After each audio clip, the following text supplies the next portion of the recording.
Hello mga beshi, magluluto po tayo ng crispy chicken skin. Bali, hindi ko na po pinakita dyan, nabanlawan na po yan ng 4 na beses, and then nilagyan na lang po natin siya ng final pampakulo na tubig at saka asin.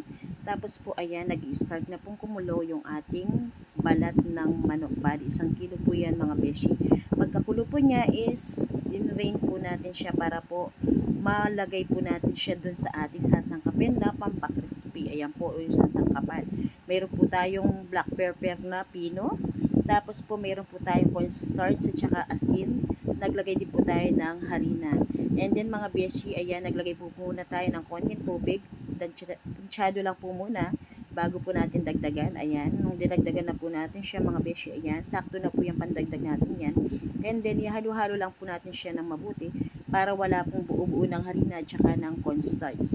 And then mga beshi, ayan, ready na po siya. May timpla na po siya, may asin na rin siya. Lalagyan na po natin yung ating pinalamig na balat ng manok. Yung pong pinakulo natin na strainer para lumamig. And then, ayan, halo-halo lang po natin. Tapos, lalagyan na po natin siya sa ating pinakulong mantika, mga beshi. Ayan. Ayan po, mga beshi ko.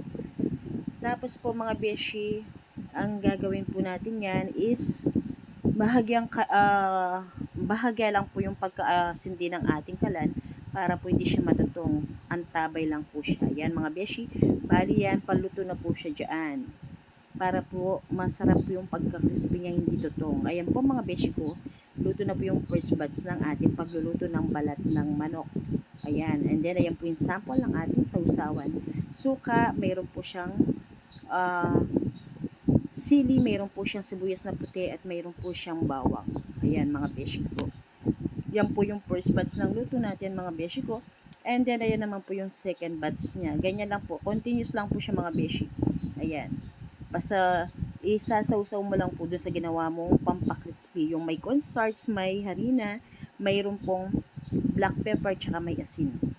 And then may tubig. Halo-halo lang siya. And then lalagyan na po yung pinakulo nating balat ng manok. Pero bago po natin lalagay yun, siguraduhin po malamig yung balat ng manok bago po natin lagay mga beshi. Para po pag linuto natin siya, hindi siya magbuo-buong sasama yung puro cornstarch na lang ang napiprito. Ayan mga beshi, yung pong second batch ng ating pagluluto. Ayan. Ayan, almost maluluto na po lahat. Halos konti na lang po yung natirang niluluto mga beshi.